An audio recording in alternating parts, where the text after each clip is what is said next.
is Saul Aronovitch, and this is Journey Through the Veil. Now, I originally started this as a podcast, audio alone, but I soon realized that we're missing the interaction between you and I. There's a lot more depth, there's a lot more reverence, there's a lot more truly intimate interaction between you and I this way. And as we talk together, I'm not only revealing the veil, I'm revealing my veil. And this is where I'm starting.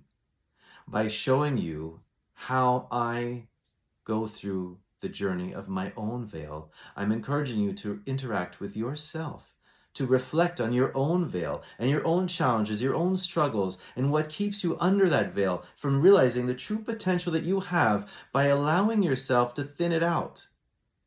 It's not as difficult as you might think, although it is really challenging. It's a work in progress, and I strongly believe that the veil is going to be around for a very long time.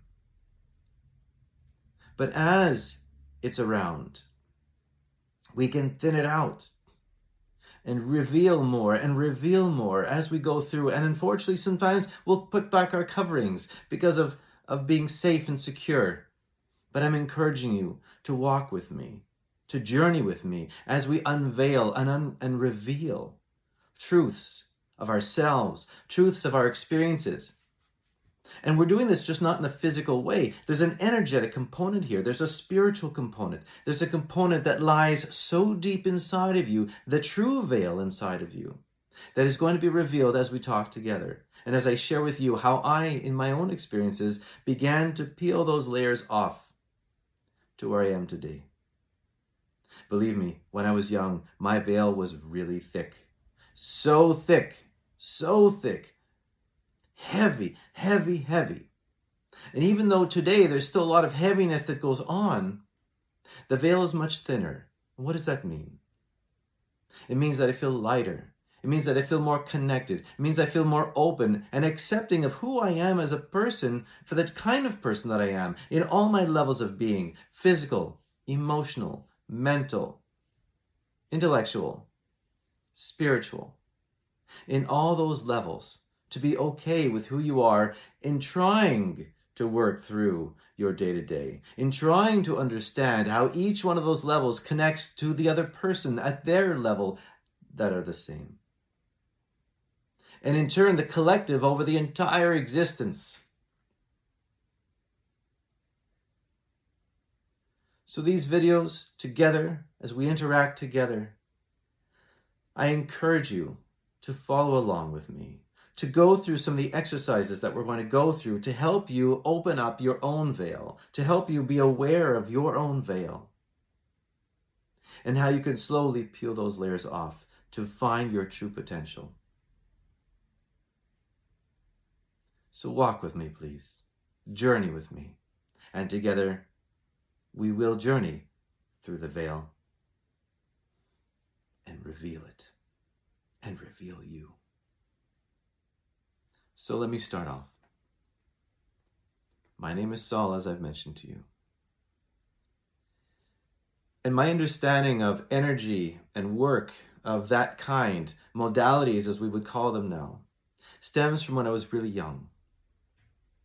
Even before I really understood the concepts of life in general, I already had something inside of me that I didn't understand. And it was so much that it overwhelmed me, to the point I didn't know who I was anymore. I was maybe 3-4 years old, and I remember distinctly looking at different things and people and saying, do they see the world the way I do?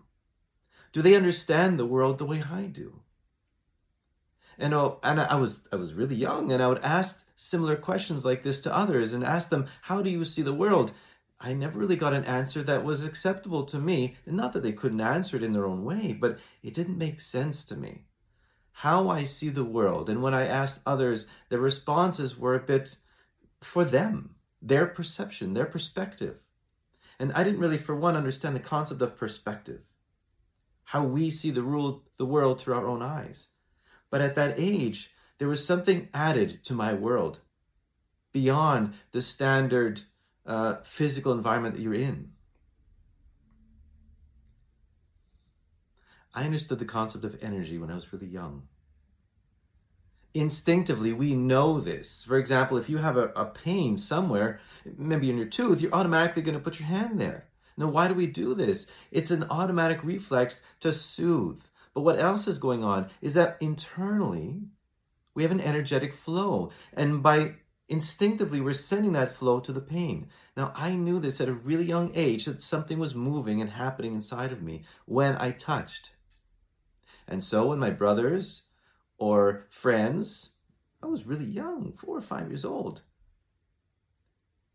my brothers and my friends would have a pain somewhere, I would automatically put my hand on them and just close my eyes and sit. And what would happen is I started feeling something tingling inside of me, something moving inside of me, and I just allowed it to exist, allowed it to flow. And the more I allowed it, the stronger it became. And at that age, I had no idea what was going on. But it felt good inside. So I allowed it to continue. And sure enough, the pains of my brothers and my friends, they would disappear. Disappear like that from simply putting your hand on. Now, we do it all the time, but we don't necessarily understand what's going on. The more I caught on to this, the more I did it. And I'm a very curious person. So as some things come to me, or as I learn something, and I begin to become more aware of what's going on, I'll say to myself, well, now what can I do with it? And so at really young, I would say even earlier than 5, more like 4, as people around me started feeling these certain pains and things going on, I would automatically run to them and put my hands on them because it felt good. I had no idea what was going on. But although this was I would say, a blessing, at that age, I had no guidance. I had no mentor. I had no one. So as I was developing, that I didn't even know I was developing, this ability, this awareness, because we all have it. We all have it. As I was developing this ability and this awareness, I couldn't talk to anybody about it. So I was torn between wanting to help others, but at the same time, what is going on with me, nobody understands me. And even the way I thought, because the more I opened myself up to this universal understanding of energy and what it really means, believe me, it goes very deep, not just physical modalities. It goes so deep. But the more I began to understand that, the more alone I felt. So much so that I felt torn between how do I approach something that I love, knowing that it means others won't understand me. You have desires, you have wants, you have needs, you have true heartfelt spiritual, true heartfelt love desires. And I don't mean addictive desires, I mean deep inside. You will have them. But you say to yourself, but if I go for them, no one's going to understand me. Because this is what I'm drawn to. And you'll do it anyway. Or maybe you won't and you'll seclude yourself. I've done both.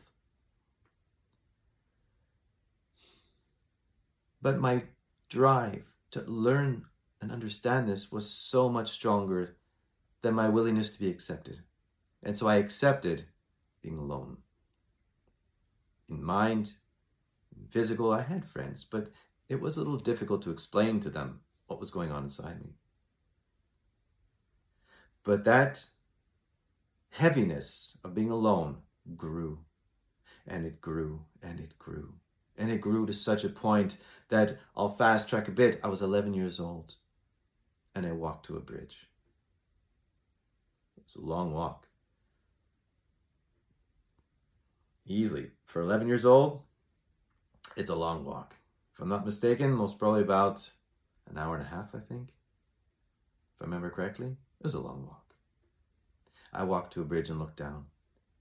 And I thought, nobody understands me. Do I really even belong in this world? Do I belong in this world? Is there a place for me here? These are the questions that I had. Is there a place for me in this world for the kind of person that I am, for the emotions that I have, for the desires that I feel, for the way that I see the world, the way I see it, the way I see the world that nobody seems to understand? Is there even a place for me? I didn't think so at 11, so I walked to a bridge. An hour and a half, however long. It was long. I walked to that bridge. It was a long walk, even internally. And when I got there and I looked down, hands on the railing, ready to jump, I stopped myself. Because as I took the breath and I looked down, my fear of drowning actually overwhelmed the jump. The process of dying overwhelmed me so much that I couldn't do it. Fast forward a bit now. My field of study is the process of dying. And I kid you not, it just came to me now. The connection between the bridge and what happened. My major is called Thanatology, the study of death, dying, grieving, bereavement, helping others before, during, and after. Those that are dying and those that are left behind. So this has been Journey Through the Veil. I am Saul Aronovitch, and I hope that this video encouraged you to be a little bit more aware of your beginnings, where you came from, the veils that were covering you. And we're going to keep going and diving deeper into these veils. And if they maybe frightened you along the way as they did me, or they made you curious to know more, or they made you recoil and want to know less, together we'll walk this journey. So I encourage you to comment or to think about and reflect on the veils that you have been covered by and the curiosities that you have in terms of where you are in this world and how you do fit, just not necessarily in the way you might think if you feel you don't fit. I look forward to speaking to you again soon.